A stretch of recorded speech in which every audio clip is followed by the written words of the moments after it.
Hello, friends. Welcome to Four Friends in a Book, where we gather around each week and talk about the books that we've read and how they've potentially changed our views on the genres, the characters, and the stories that we've been reading.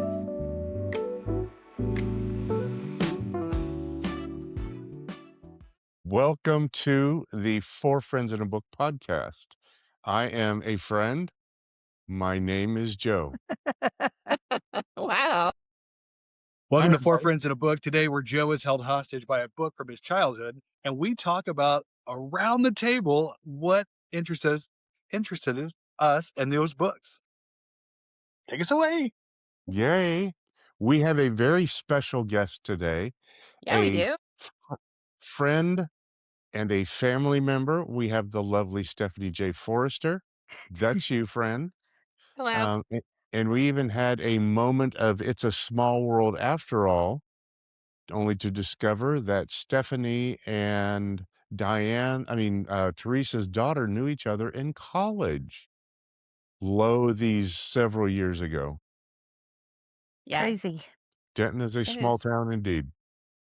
Very much so. I'm just so shocked. All the time I've known you, and I've never figured this out. But she probably wouldn't put two and two together either.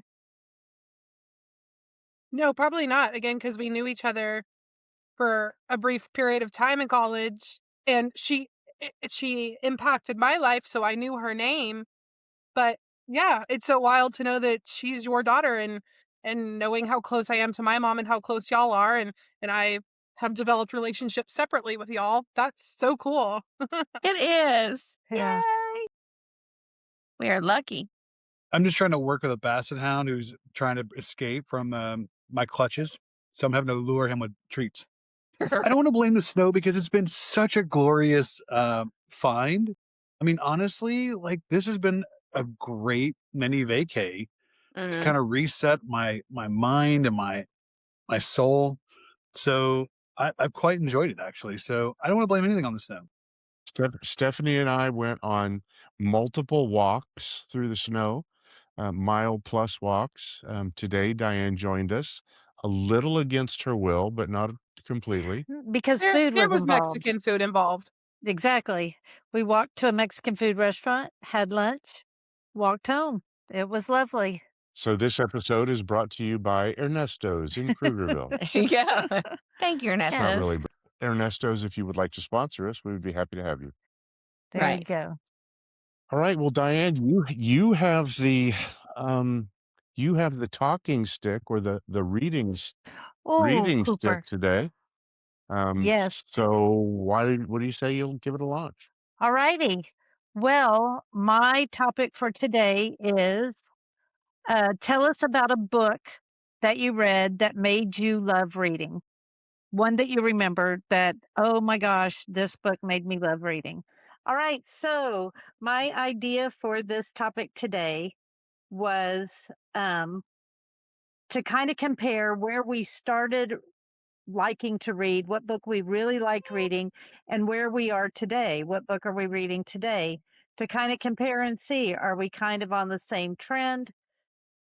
Is it something completely different? Have our taste changed? And all of that. So, and part of the reason for this too is not every person was born a huge reader.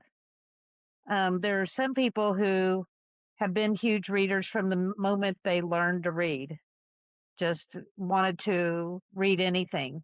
It took me a long time. I'm not sure how long it took me to learn to read, but to appreciate reading and to be able to get a story from reading. I remember being a child thinking I was reading because I read words. But I didn't necessarily put those words together to form a picture in my mind. So some people were able to form pictures in their minds right away. And I remember a friend of mine telling me, oh, she loved this book, she loved that book. They were so great. And I would start to read the book and be completely lost and have no idea what I was reading. Sure, it comes from having a learning disability, but nobody caught it, and nobody ever Right. told me that's what it was as a child. So Bummer. in middle school, I read, and I think I picked it up on my own, like at the library, school library, and I read That Was Then, This Is Now, and it's by S.E. Hinton, who is Uh-huh. the author of The Outsiders. But I read That Was Then, This Is Now first, before I ever read The Outsiders. I read The Outsiders in high school, and I'm pretty sure I was in middle school for That Was Then, This Is Now. I think it was like 7th grade, maybe. And it's the first book that I could not put down. I understood what it was like to fall into a story and to really care what happened to these people. And it was about these boys that were, I believe, stepbrothers, and they best friends, but one of them falls into the drug world and the other one doesn't. And it's that whole feeling about, you know, losing a friend into this drug life and trying to pull them back in. And it was just a very, for me, very well written story. So Aw. I'm guessing that's when I started liking. I mean, character driven stories are what I enjoy, and still to this day, if it's got good character driven story, that's what I like. So anyway, that's why I picked this topic. And I guess since I've already said the book that I liked reading when I was younger, I can say the book that I'm reading now is I'm rereading a book. And no, it is not The Briar Club, but I am rereading The Road to Tender Hearts. Are you really? Okay, I saw the picture, But I'm and I rereading thought, The Road to Tender. Yeah, because yeah, I know you loved that one. I think there's. So while Teresa's frozen, I was going to say I saw the picture too on social media. Sorry. Diane, after you read that initial book and found it so impactful, did you find yourself reading more? I think I tried to read more, Mm-hmm. but it took until really I was a junior in high school. Actually, my name is Daughter Patchouli. Daughter Patchouli. Yes, thank you. I like I that. just want to point out, like, this. Can you hear me? Yes. Yeah. Okay, perfect. Because I can't tell if I'm on or not. So I just want to say this has been an amazing day. Like I've had more fun today while this has all been going on. I know Joe is frustrated for sure, but I mean, just hearing each of us laugh about the technical difficulties, just because it usually is 100% like on board, but today it's just been Yeah. like, oh look, here is a bucket of problems. Have a great day. Who would like to Sorry. tell us a book they loved when they started reading? I feel like we need to start all over. Is this all going to be cut out? Because I'm going to eat my peanut butter thing. Yeah, eat, Teresa. Girl, you eat your peanut butter. I need us to leave the peanut butter heart eating in there just for funsies. Yeah. No, we're giving a lot of good content for the humor side of the podcast. This is all B-roll. It's Yeah. going to be like 4 hours. I'm honestly kind of glad that this happened because I desperately wanted that coffee cake with my coffee. So it all worked out for me, really. Okay, Stephanie, would you mute yourself? Why don't you tell us about your book Well, again? Stephanie, now you have to unmute yourself. No, I'm not muted. Not Why'd you, you tell Stephanie. Why'd you tell me to mute myself? Are you tired of hearing me talking? Because we were getting an echo. I wanted to see if it was a Diane or you. Who was it? Oh. So, hello everyone. My name is Daughter Patchouli. I am joining today because it's snow day and I love books and talking about books. So here I am. It is not 4 friends in a book. It is 4 friends and a Stephanie. When I And some books. was a kid, I have always been a reader. I loved reading when I was growing up. I think I was exposed early and I was good at it. So, I just absorbed what I could get my hands on. I remember my first book that I can remember reading and kind of understanding. I read The Lion, the Witch, and the Wardrobe in 1st grade. Oh. Did I understand everything? Absolutely not. Could I read the words? Sure. But I do remember that fantastical element, and that was definitely the type of book that I sought out. Something that was uh fantastical yet still grounded in reality. I wouldn't call it magical realism because it is fantasy, but not high fantasy. That's a clarification. But the book I wanted to talk about and geek out about was my favorite book in high school was Ender's Game. And actually I know that's gonna pop up again at some point. But I yeah, I was required to read that. I got opinions about required reading, but for someone like me who did enjoy reading and could read, I did find some books that I loved, and Ender's Game was one of them. Um, Ender's Game, y'all want me to tell you about it? Like, I'm not gonna spoil it, but just like, Sure. okay. Whatever you Because want. I'm asking because I Well, got clearly, there's no rules Joe on this to read it. podcast. It's Mm. this podcast is completely off the rails anyway. So yeah, you can show the 100%. bottom. Well, whatever you want to do. Well, I'm asking because you're reading it, Joe. So I will be mindful of Oh, the information that I get. No spoilers. Yeah, there you go. Thank you. Good. So Thank you for being thoughtful. you're welcome. I hate spoiling good books for people. So mhm.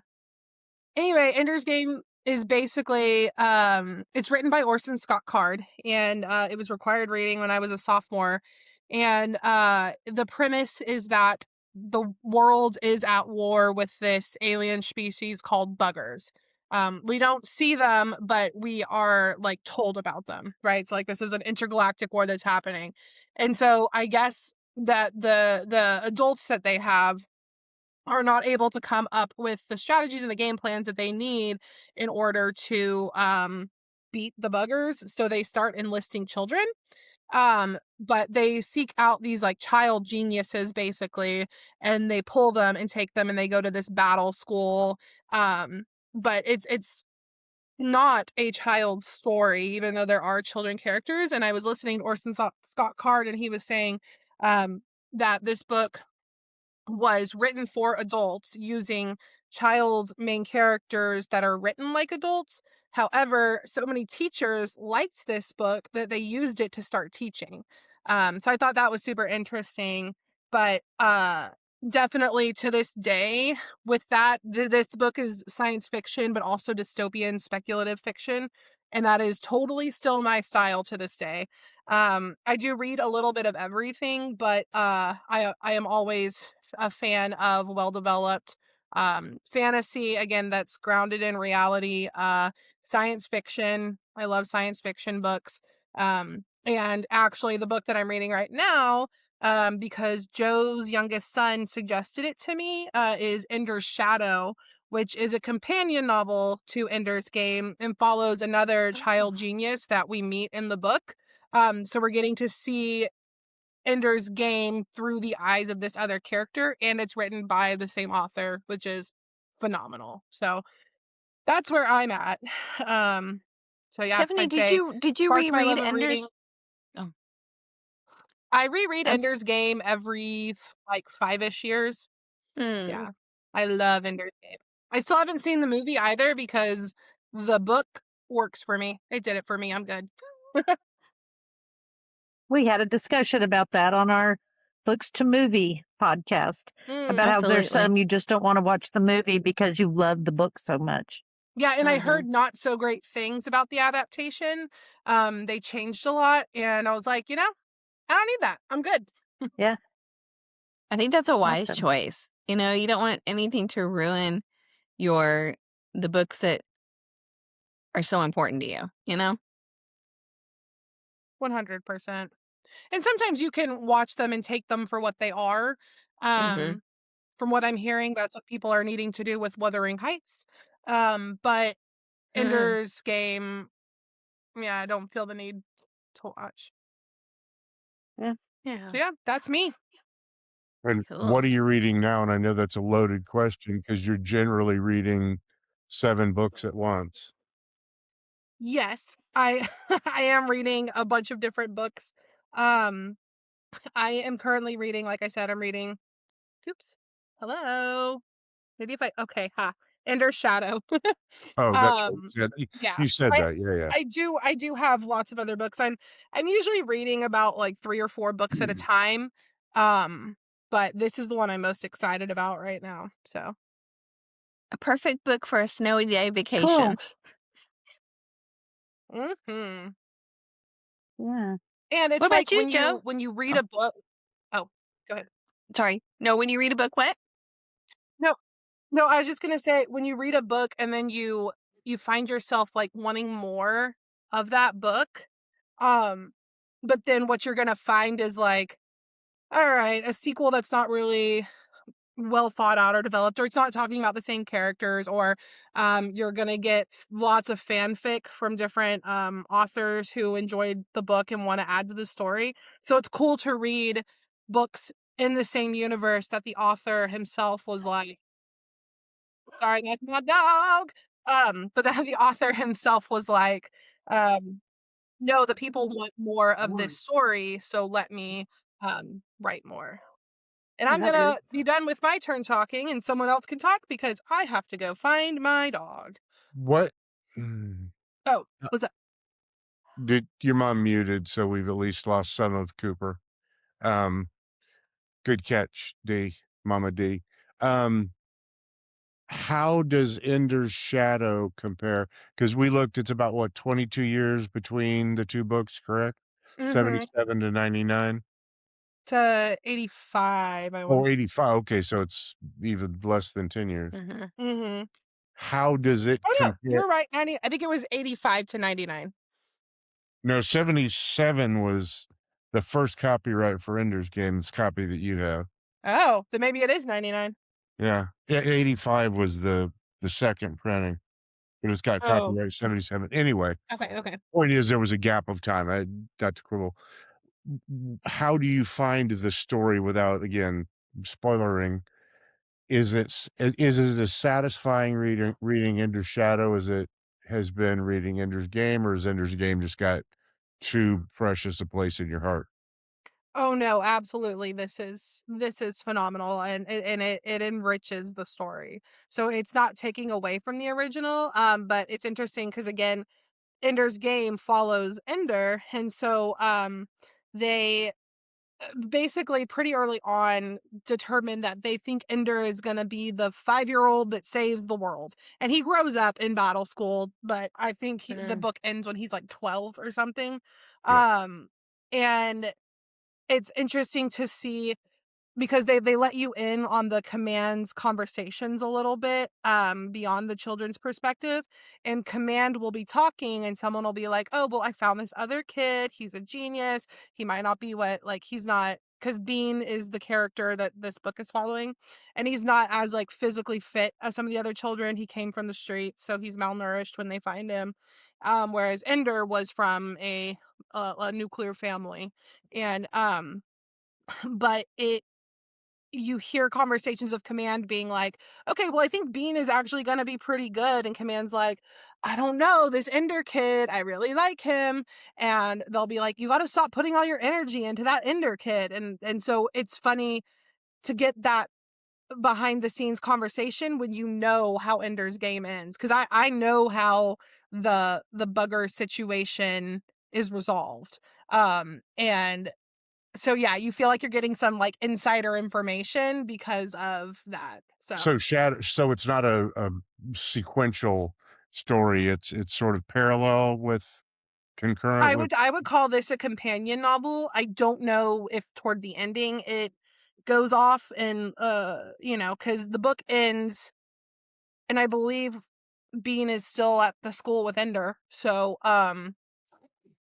yeah, I don't know. I think it's just straight up companion. Cool. So yeah. All Joe, right, you should and go because you're reading Ender's Game now. I will say that there was some measure of pressure put on Stephanie to read Ender's Shadow. Not saying there was a direct, straight out bribe involved, um, but there was a bribe involved. Am I not? Am I? There's not a bribe. his youngest son Brady, the Alaskan mountain man, wants me to read the Red Rising series. Mhm. And so he, based on his work and his travel, is going to send me this series in March. He's determined that I desperately need to read it. But we had previously talked about Ender's Shadow because I love Ender's Game and initially I didn't move forward with reading other books in the Ender's series because book 2 that came out after Ender's Game follows Ender as an adult, and it lost the charm for me. I was like, no, I want Mm. the kids. Which is actually why Orson Scott Card circled back and did this bean, because a lot of his readers felt the same way. I forgot where I was headed with all that. What'd you ask me? Yeah. About a bride. Nah, cool. Oh, about a Yeah, the bride. blood. So Dang. Brady already knew that I was interested in the whole Ender's realm. And so he was like, okay, I'm gonna send you Red Rising, but I'm not gonna send it to you until you read Ender's Shadow. I was like, all right, but fine, I'll go ahead and do it. Best decision. Yeah, That's he's awesome. got about a 72-hour window to mail books before when between the slope and Bali. So she has to finish the book before he goes back down to Anchorage to pack up the books and get them in the mail to her. So yeah. Yeah. And then I'll be reading You'll Red like, Rising, so I'll let yeah. y'all know. I enjoyed Red Rising a lot. Did you? Okay. Yeah, and it's not. I've heard mixed reviews. I liked it, and it's not my norm. I read it because the kids read it, and they were raving about it, and so I thought, you know, I probably need to speak the same language, and it. I enjoyed it a bunch. Cole read, I think, the first 3 books in the series, and I don't know how many Kate has read. Okay. Oh. And there's 4, right? Thought there No, was I know there's. 3. I know. So I was thinking there was more It's than 3. yeah, I think it's trilogy. Okay. Yeah, I don't know if there's a 4th book, but I know there's a second trilogy, a tetralogy. Okay. I was gonna say it's funny that we're talking, like, to circle back to the topic, because Brady is like, oh, I want you to read this series, and he's gonna mail it to me, and it's gonna be expected. My brain is like, oh, I don't know if I can read that. Something sounds like it is raining, you guys. Yeah, we have audio spilling in. From somewhere? Yeah, Well, Yeah, it's a little fuzzy. it's gone Teresa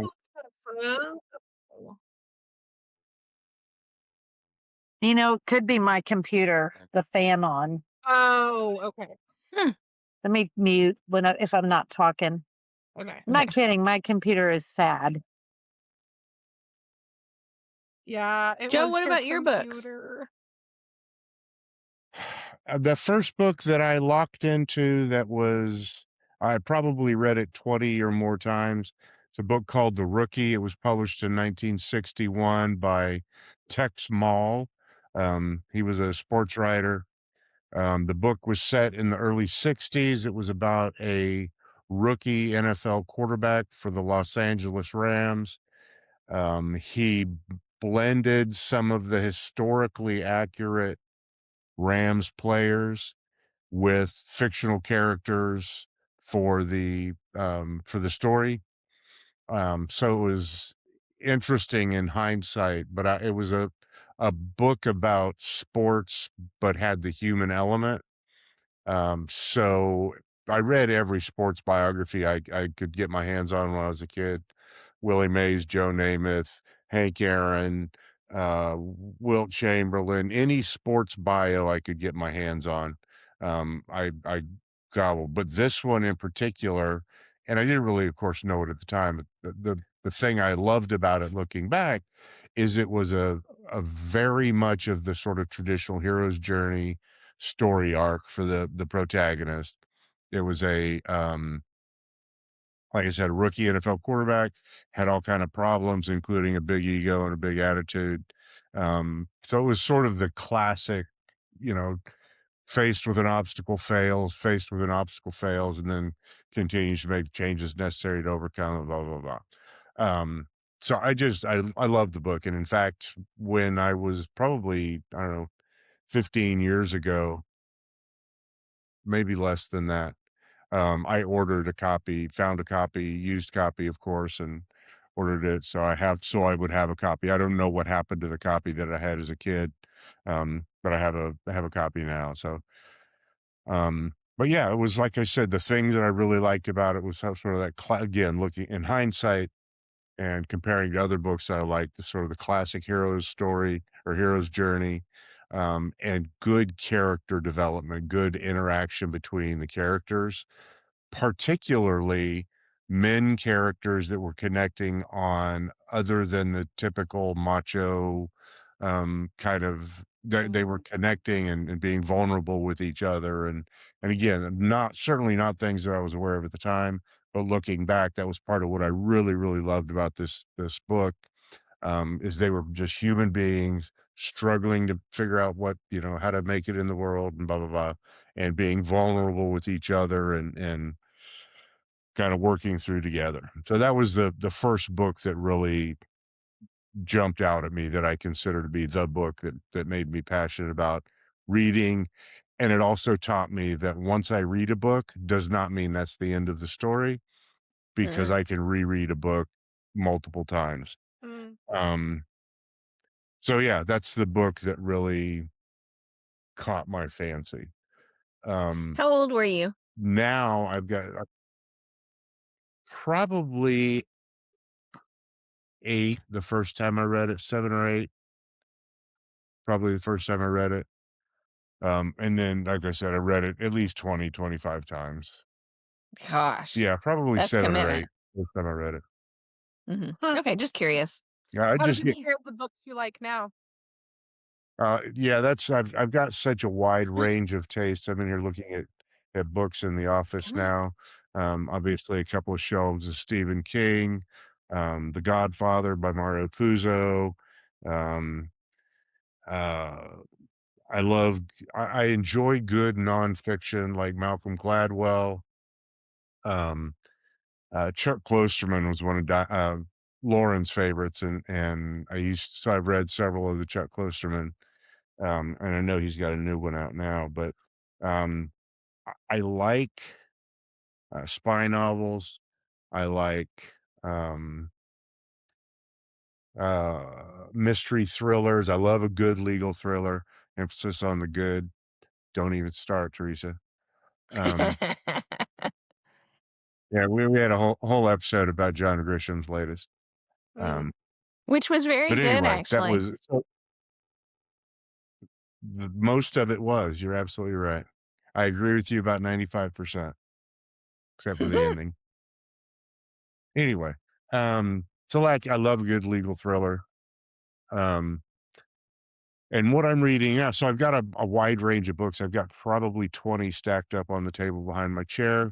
I've got 2 right next to me. One is Blood Meridian because I'm bound and determined to get through it. Cormac McCarthy. Um, some of the Cormac McCarthy that I've read, I just absolutely adored and was instantly pulled in, like The Road, for example. Not having the same experience with Blood Meridian. So, but anyway, and then this one is the other one.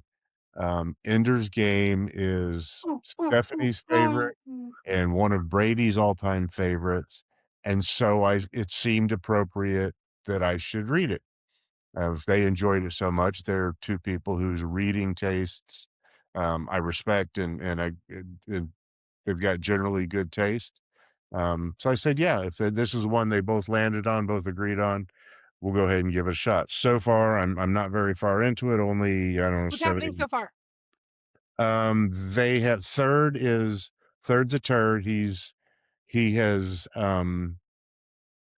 he beat up the kid at school. He came home. He's not really sure where he lands with Peter. Peter's his brother is threatening him. Valentine is his sister. But he is Can I now give meeting. context with it? What? Those 3 are all geniuses, and the Yeah. oldest one is too genius that he's criminal. The youngest one is genius, but she's too kind, and Ender is in the middle. Okay, go ahead. No, I thought Ender was the youngest. He's the third. Yes. Yep. Anyway, they are uh, with the official who's going to take Ender to the um, camp, the war Battle camp they have school. over. So yeah, that's where I'm at. Excellent. I'm hooked so far. I like the characters. Third's a turd, but yeah. With your military background, I think you'll really find Ender's Game fascinating because it's like doing military structure for children. And I know that sounds funny, like I would say military school, but yes and no. It's definitely more like actual military training. So, Well, and that would explain why Mm. Brady liked it so much. If it's military school for children, that's mhm. basically what the U.S. Army is. So Yeah. I'll have to give the time mark for this one to Brady so you can listen to it. So Yeah. yeah, that's Oh, me. he definitely needs to listen to it because I'm raving about Ender's Shadow and it's going to make him geek out. All right, there you go. Teresa, David, who's next? I'll talk. When I All when I right, was good Teresa. younger, luck. I was Good like podcast. Stephanie. Appreciate it. Thanks. I think, What? yeah, Teresa, you are lagging. Can you hear me? Teresa's lagging. So All right, I'll go. So for me, it was a little bit weirder. So my parents um kind of forced books into my hand when I was young because I was always at loose ends trying to figure out what to do with myself. And so about 4 or 5 years old, my parents bought me some really nice books, classics, much to Teresa's chagrin. And the first classic series I read was by Jack London. And so late 4, early 5 years old, the first book I read that I really stuck with me was Call of the Wild. Um, and if you haven't read Jack London. I mean, not many people have heard him. I mean, people even of my age and what I do, they're like, "Who?" And I'm like, "How have you not read Jack London?" Like, Call of the Wild and White Fang were two classic works at the turn of the century by Jack London, and really kind of set the stage for the things that I like. And what you'll notice, I mean, I've kind of come full circle because the big heartfelt, stories for me because after those two books, I turned to the book that probably shaped my love, not only of reading more so than anything else, but also shaped my love for uh, true, like, soulmate companionship with animals. And that's any guesses? But wait, just to be clear, you said turn of the century.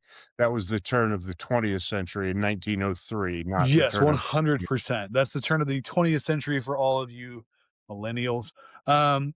But those I two don't know books what book led it me into is. my third book Yeah. when I was Um, any other guesses? Wait. I didn't hear the clue. Say it again. Do it again. I'm ready. So, Call of the Wild, White Fang, and then my third book when I was 5 years old. Any guesses? Old Charlotte's Web. Yeller. No, I have actually never read nor watched Old Yeller, thankfully. Um, Charlotte's Web. Where the Red Fern Grows. Yeah, there you go. That was my Oh. next guess. Honest to God. And Teresa will tell you, like, all I have ever wanted is a soul mate of a dog. And Puppy Bear is kind of that way with me. We are thick as thieves, the kind of dog that would just like lay down their life for their person. But she has been slowly co-opted by the love of Teresa. And you'll notice I don't have the Dachshund, I have the Basset under your blanket. So Cole's dog has become like sits in my office, but Puppy Bear has become Teresa's dog, which is fine with me because I know I'm loved. But those kinds of stories have kind of come full circle for me because now I'm into this soft, like, cozy mystery phase of my life. And so that's kind of where I feel like I've gone. But those three books set the stage for my love of reading. Have you ever read Sounder?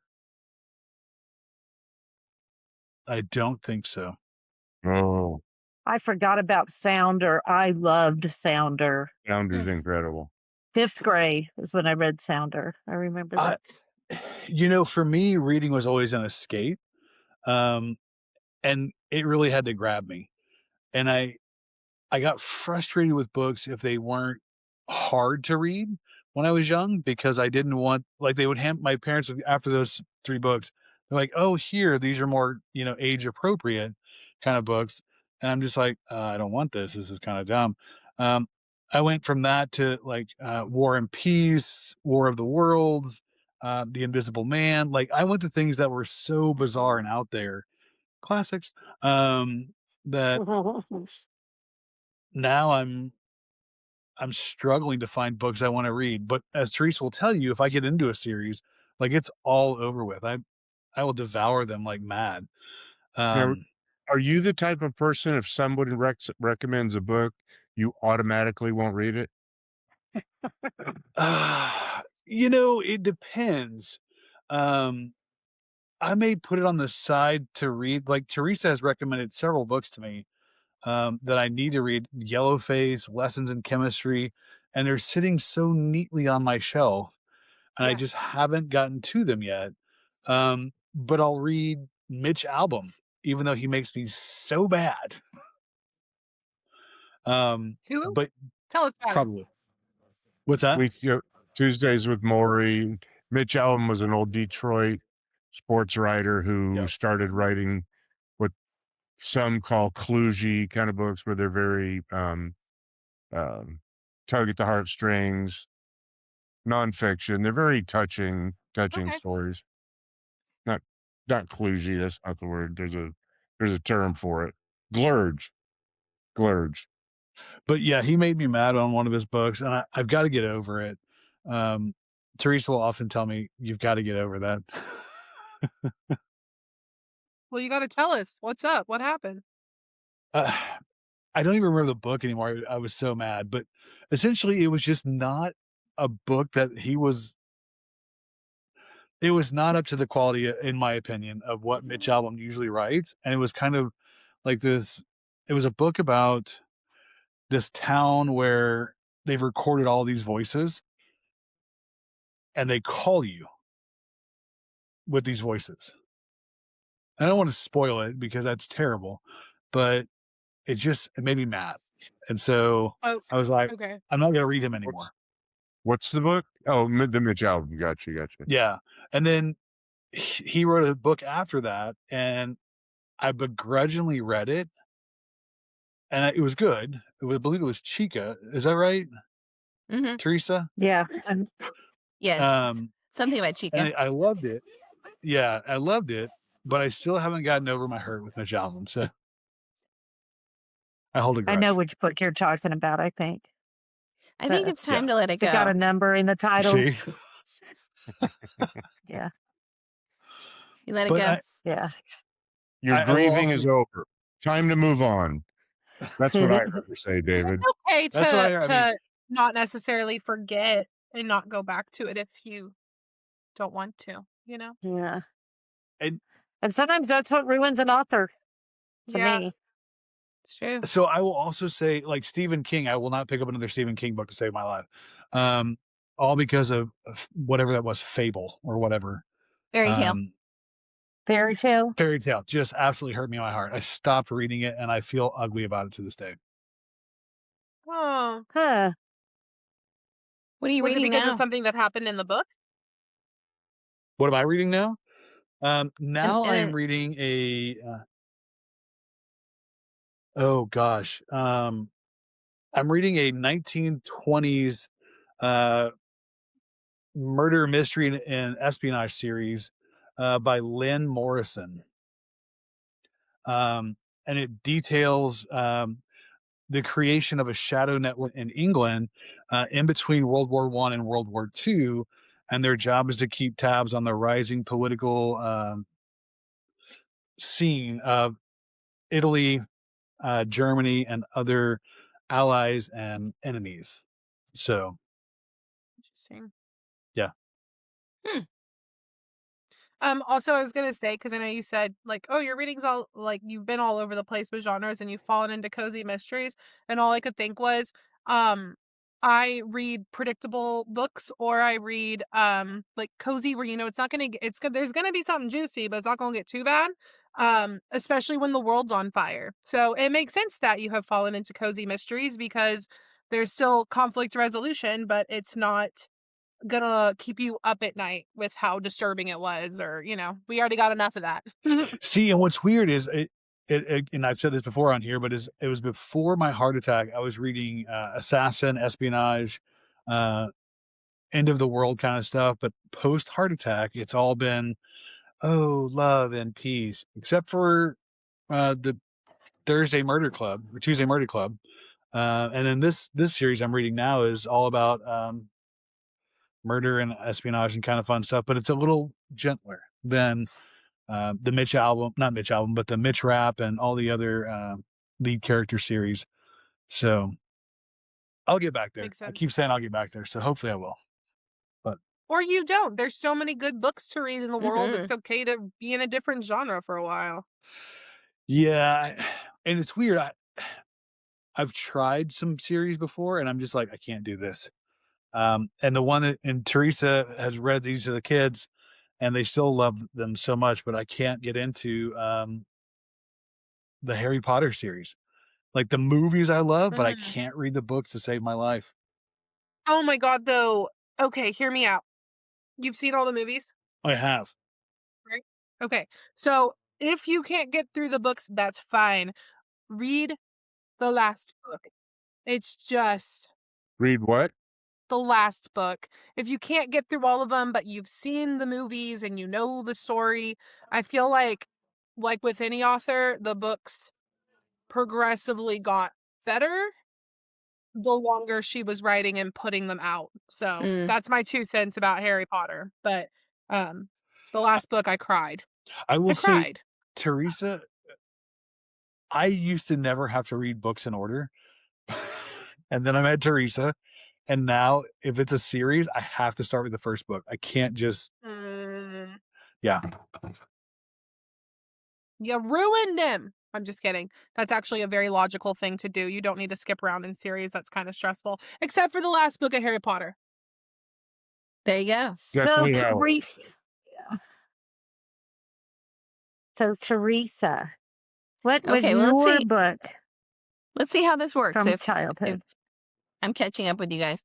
I really thought about this, and the ones that stand out to me, because I was like Stephanie. I mean, I don't ever remember not being a reader. I remember sneaking books into my desk when I was a little girl, and that's what I would get in trouble for because I just would rather have read. I remember reading the Nancy Drew books, and my aha moment with those was you can learn words from books, because I still remember the word chided was used in that book. And I was like, what does chided mean? And my mother would always say, look it up. So I'd get out the dictionary and I'd look it up. But chided is my first connection to I can expand my enjoyment and my knowledge and expand my vocabulary. And so that was really cool. And I also liked Encyclopedia Brown. And I don't know how old I was when I was reading those, but I think I related last week about wanting a copy of Gone with the Wind when I was like probably in 3rd grade, and I was trying to buy it at a store, and the lady said that it didn't have any pictures, and she didn't think it was right for me, and I was like, I don't need the pictures, But I think sometimes people don't understand um, what we really need, and that's one thing you guys do so well at the shop. You understand what people need and what will resonate with them. So those are except me. my childhood. Do it Except me. I definitely except for think you. it's that educator philosophy.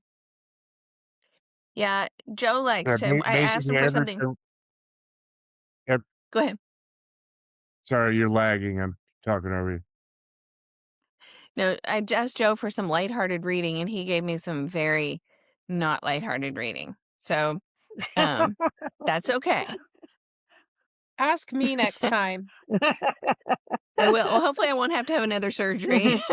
I was like, what can I read when I recover? And it's like this very challenging book. I just needed fluffy books. But I What still was have it? it. I Ayn would have Rand, to I look on think. my shelf. No, Ayn Rand.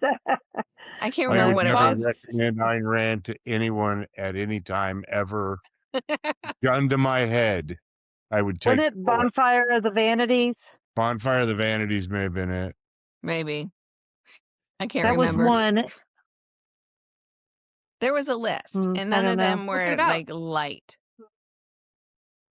I'll pull it out and show you guys. But Um, it's all about perspective, right? Because for someone who reads a lot of Stephen King, perhaps that could be light to his palate, but not That's true. necessarily your I've read a palate. lot of books, Stephanie, not I know just you've read a Stephen lot. King.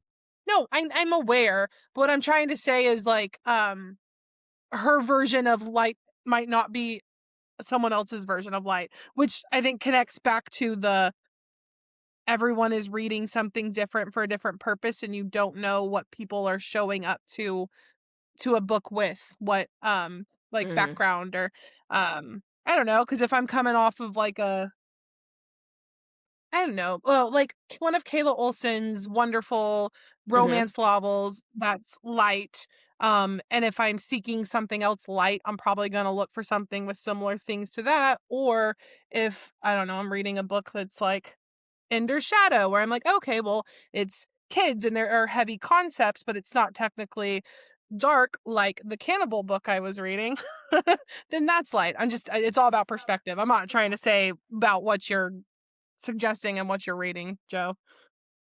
Yeah. No, but I think you're right. It is about perspective and what you're able to handle right that very second. Joe and Diane have cautioned David and I to not read The Sowers. What's it called? Oh, Parable of the Sower. Parable of the Sower. Carolyn Yes. Sower. And just kind of put that one on the shelf for a while because I adore her work. However, I think that content might be a little too heavy for me right this very second. What I'm reading now, I started reading, I have to look. I started reading this book called So Far Gone by Jess Walter. And the beginning was so heavy that I had to walk away from it for right now. You know, there may be a time when the world settles down a wee bit and I can revisit it. So then I switched to The Poppy Fields by Nikki Ehrlich. And the premise of this is that people who are mourning either the loss of a loved one or mourning something that they've lost, they can apply to go to the poppy fields where they will essentially be put to sleep for a month and the grieving process will be over by the time they leave the poppy fields. I think it's an Ooh. interesting premise. I know. Interesting. And y'all know we had a lot of loss in the past couple months. And it has me thinking, would I want to have not walked through that loss? Because I knew that the only way that we could was to just keep on trucking and address it and acknowledge it. But I wonder, would it have been easier to just sleep it off? I don't know. Yeah, that's interesting. Yeah, and I like her work. She wrote So what did you what? sorry. Go ahead. No, I was saying that I like her work. She wrote, I think the book was called The Measure. And I think she's a really good writer, and this is a very interesting idea. Who's the author? Ehrlich, and I'm probably saying it wrong. It's Nikki Ehrlich. Erlick. Yes. Okay.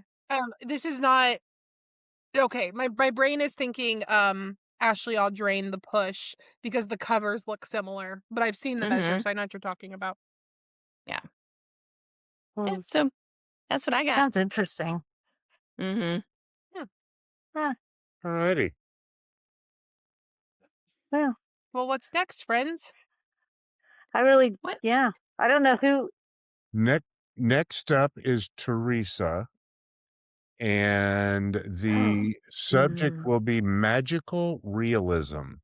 No, I Oh. needed to switch that one. That'll be my next one. Oh, This one has to be Winter Olympics. Some kind of connection to a sport in the winter, something, because I am all about the Olympics. So I don't care what your winter connection will be, but that's our topic. okay. So this might be the time to read The Lodge. Maybe? Might be, but then it's the only winter book I can think of to talk about. So It's the first one that came to mind is yeah, I know, me I have too. 2 signed copies if anyone needs to borrow them. I think Awesome. we may even have a signed arc. We I mean, may. Cool. Yeah. And just to put out there that Patchouli Joe's is mentioned in the acknowledgments of the lodge. In the back So of the cool. book, Kayla Olson mentions our bookstore, Patchouli Joe's. So Yeah. we love Kayla Olson. Okay, so how many Yeah. are going to read The Lodge? Because we can't make it like a universal thing. I've already already read read it. it. Yeah. Me too. I've I read want to it. read something We can different. just make it the Lodge Book Club. Yeah. Okay, I think And if we're going to invite read The Kayla. Lodge, then we ought I to have. bet you become. Yeah, I was going to say we ought to have Kayla Olson dip in and be like, "Hey, friends." Oh, wouldn't. Oh, She would. except, You would. yeah, What, Ma? she would. Would that go away from your Olympic theme? No, because Yeah, it's about I just want it's it to be about wintery. it's about curling, right? She would have had to have done research. The Lodge? Yeah, it's about curling. I have no idea. Curling. No, but it is at a ski lodge in Vermont. Yes. Oh, I thought there Yeah. was a sport involved in it. Okay, it's just a winter scene. Okay, with you now. Skiing. Skiing is a winter sport. There you go. So, Sure. All right. That's true. I mean, there's a lot of skiing at the Olympics. Mm-hmm. Now, bear with me. Go with me on this.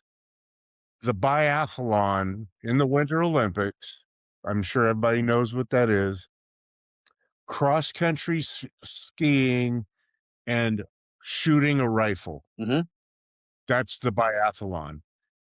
Tell me it would not have been a better pairing to go with downhill skiing and curling. Like ski down to a platform, do some curling, then ski more, then take the... That has to be better than But remember, skiing and shooting. they're skiing with their rifle on their back. I mean, you're basically skiing with a rock strapped to your back. Too hard. Yeah. Oh, These are yeah. Olympic athletes, David. Nothing's too hard. Hey, Joe, they're No. always adding events. So Yeah, they just had petition for it. breakdancing. They just had breakdancing. Yeah, figure skating, pairs figure skating, basketball, and no, basketball's in the summer, isn't it? Yeah.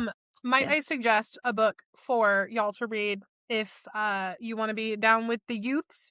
Heated Rivalry has taken the world by storm. It has. It is winter, it is sports, it is gay, and it is spassy, apparently. So, yeah, that could be something that y'all read for your Olympic podcast. Yeah, There you they got go. That's a awesome. hit show on I think HBO. I think it's Yep. yeah. HBO? On almost something. Let's see. Yeah, one of the streamers. I'm googling other things. Those books Yeah, do it's not different. stay on bookshelves in any bookstore. They are flying. Yeah. Wow. Yeah. People are really into ice hockey romance right now. Oh, yes. Yeah, Maybe who because wrote of the the ice Winter hockey Olympics. romance book? I don't know, but this isn't the first one that people have been wildly into. I think, is it Icebreakers? That's the one I Icebreakers, was that's thinking of. skating. Hannah Grace is that one. Icebreakers. Mhm. Yeah. Icebreaker. Yeah. But that was so Yeah. last year. Yes. Exactly. Heated rivalry is this year. That's why. Yeah. Well, thanks for Interesting. letting me come on to your podcast today. I know you've been asking me for a minute. Worked out Yeah. I'm glad well. you came. I Thanks, always love Steph. talking about books. I'm just hard to pin down sometimes. I get We it. had her snowed Yeah. in. Figured now was a good time to bring her on. And we Yep. need to get Kate to come on Oh some my point. gosh. That would be so cool. Yeah. Yeah. She's a big reader. Yeah, have Talk Kate, about that. have surprise guests Kate and Stephanie show up on the picture. Kate There would you be like, go. "Hey, wait, Steph. Wait, what is that? I Steph? know Wait, who? you. What?" Yeah, I don't. If any of y'all want a chance to talk, you can't put just us two out here because we'll take the show. There you go. Right. It'll work. Well, Well, thanks, thanks for friends. indulging me in my topic. Good Great topic. topic. Great, I loved great it topic. because it's so nice to reflect on reading for just the love of reading and how long this has been my longest hobby. Obviously. Yeah. Yeah. Same. Well, if y'all would text the two books, the book you started with and the book you're reading now, I will put the links in the podcast. So if you just shoot me a text on those, that would be awesome. Yeah, and we'll get this up and running Right. here within. I should have plenty of time tomorrow. Still snowed It in. may take some technical redoing, but I This feel is- like my computer is to blame for a whole lot of this. So apologies. Well. Your computer's not causing lag on other people's computer. Well, that's true too. I told Joe it could be a sunspot. That's what I'm going to blame it on. I'm always like, what are the planets doing? The planets are doing something. Where's Exactly. Mercury? Is she going the way she needs to be going? They're That's what I'm breaking saying. computers. Yeah. Yeah. All right. Something Okay, wonky. guys. Thanks, All friends. right. Stay safe, Love you everybody. guys. Love Bye, you friends. too. Bye. Love you. Bye.